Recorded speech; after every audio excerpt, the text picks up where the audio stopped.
Hello everyone, welcome to Neetu's food blog. Monsoon आ चुका है और मॉनसून आते ही हमें कुछ चटपटा सा खाने का मन करता है। तो आप देख सकते हैं यहाँ मैंने चने दाल का पकौड़ा बनाया है।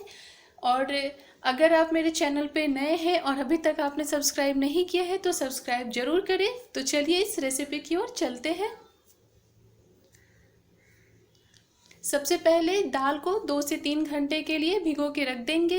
यहाँ मैंने 1 कप दाल लिया था। दाल की क्वांटिटी आप अपने हिसाब से कम ज़्यादा कर सकते हैं। दाल ऑलरेडी फूल चुका है, तो अब पानी से ड्रेन आउट करके हम इसे ब्लेंड कर लेंगे एक ब्लेंडर में डाल के।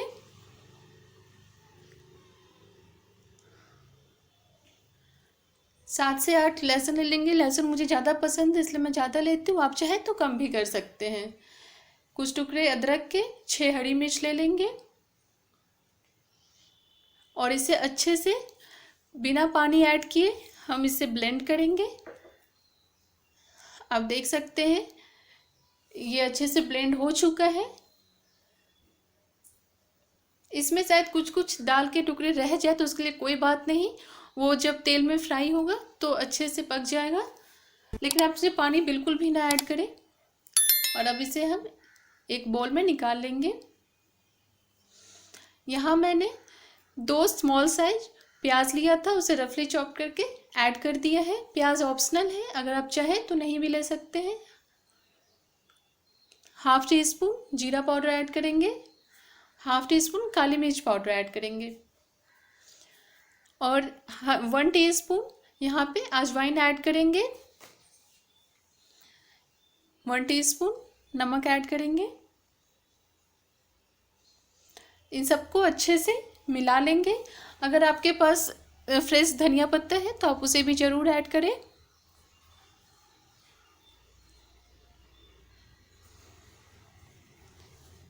ये अच्छे से मिलाने के बाद अब इसे हम फ्राई कर लेंगे। Half teaspoon Kashmiri red chilli powder colour अच्छा आने के लिए ऐड करेंगे।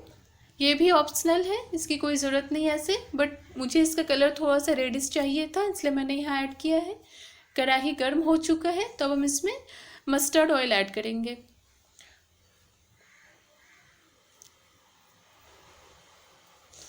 तो मस्टर्ड ऑयल ऐड हो चुका है और गर्म भी हो चुका है। तो अब इसे इसी तरह इसके आपको जैसा शेप हो वैसा शेप आप दे सकते हैं। इसको आप छोटे छोटे शेप दे सकते हैं, बड़े दे सकते हैं, आपको जैसा पसंद हो। एक साइड से ये हो चुका है। और जब भी आप पकौड़ा तेल में फ्राई करें उस टाइम आपका जो फ्लेम है वो मीडियम होना चाहिए। हाई फ्लेम पे कभी भी ना पकाए वरना वो ऊपर से तो पक जाएगा, अंदर से वो कच्चा रह जाएगा, इसलिए आप इसे मीडियम फ्लेम पे ही पकाएं।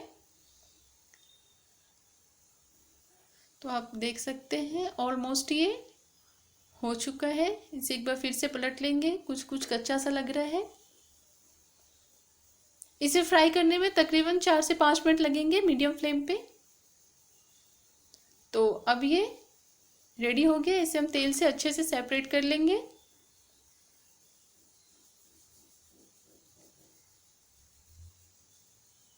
आप देख सकते हैं कितना क्रंची लग रहा है देखने में। तो लीजिए, आप इसे सॉस के साथ, हरी चटनी के साथ, किसी के साथ भी खा सकते हैं। आप भी ज़रूर ट्राई करें इसे। Thank you for watching. Please like share and subscribe. Have a nice day.